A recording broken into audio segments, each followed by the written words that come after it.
ఆంధ్రప్రదేశ్ లో కొత్త medical colleges విషయంలో చాలా రచ్చ జరుగుతుంది. ప్రభుత్వం ఏమో P3 విధానం చాలా మంచిదని, అపోజిషన్ ఏమో ఈ ప్రైవేటైజేషన్ కరెక్ట్ కాదు, పేద ప్రజలకు ఇబ్బంది జరుగుతుందని. ఇందులో ఏది రైట్ ఏది రాంగ్ తెలుసుకుందాం.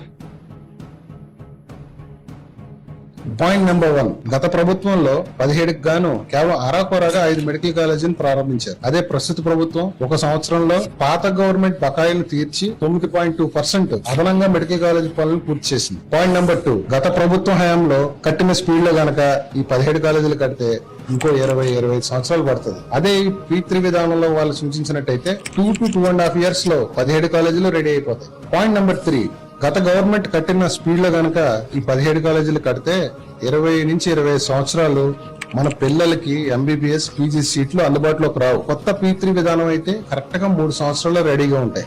పాయింట్ నెంబర్ 4, గత గవర్నమెంట్ స్పీడ్ లో గనక ఇలాగే కడితే ఈ సర్వీసెస్ ని వాడుకునే పరిస్థితి రాదు. P3 విధానంలో అయితే ఈ 17 కాలేజీలు కరెక్ట్ గా 3 సంవత్సరాల్లో రెడీగా ఉంటాయి. అలా చూసుకున్న సంవత్సరానికి ప్రతి కాలేజీలో ప్రతి రోజు వేలాది మంది లక్షలాది మందికి ఇమీడియట్ గా స్పెషాలిటీ సేవలు అందుబాటులోకి వస్తాయి. పాయింట్ నెంబర్ 5, గత ప్రభుత్వ విధానంలో కనుక వెళితే ఇప్పటికి 17లో 5 ఓపెన్ చేశారు.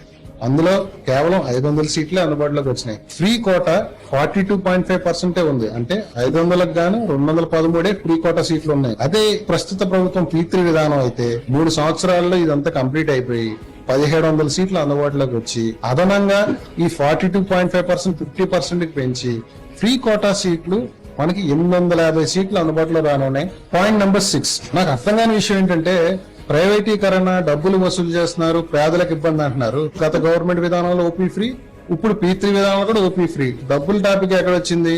గత గవర్నమెంట్ లో చూస్తే ఇప్పుడు 5 కాలేజీలు కట్టారు. 5 కాలేజీలకు గాను మనకు 2500 బెడ్స్ వచ్చినాయి, ఫ్రీ బెడ్స్. అది P3 విధానంగానే ఫుల్ ఫ్లెడ్జ్డ్ ఇంప్లిమెంట్ అయితే మనకు సుమారు 8500 బెడ్స్ వస్తాయి. 8500 బెడ్స్ లో మనకు 70% ఫ్రీ, 30% పోని పేమెంట్ అన్నది గవర్నమెంట్ నిర్దేశించిన తక్కువ ప్రైస్ కి పెడతారు. అసలు ఈ టాపిక్ అంతా వదిలేస్తే గత ప్రభుత్వంలో యూనివర్సల్ హెల్త్ కవరేజ్ లేదు, కానీ ఇప్పుడు యూనివర్సల్ హెల్త్ కవరేజ్ అందరికీ అందుబాటులోకి రానుంది. ప్రజలందరికీ ఉపయోగపడేది పాలసీస్ వచ్చినప్పుడు ప్రజల్లోకి తీసుకెళ్లి అందరికీ ఉపయోగపడేలా చేయాలి తప్ప కన్ఫ్యూజ్ చేసి దీన్ని రాజకీయ లబ్ధి పొందాలని చూడటం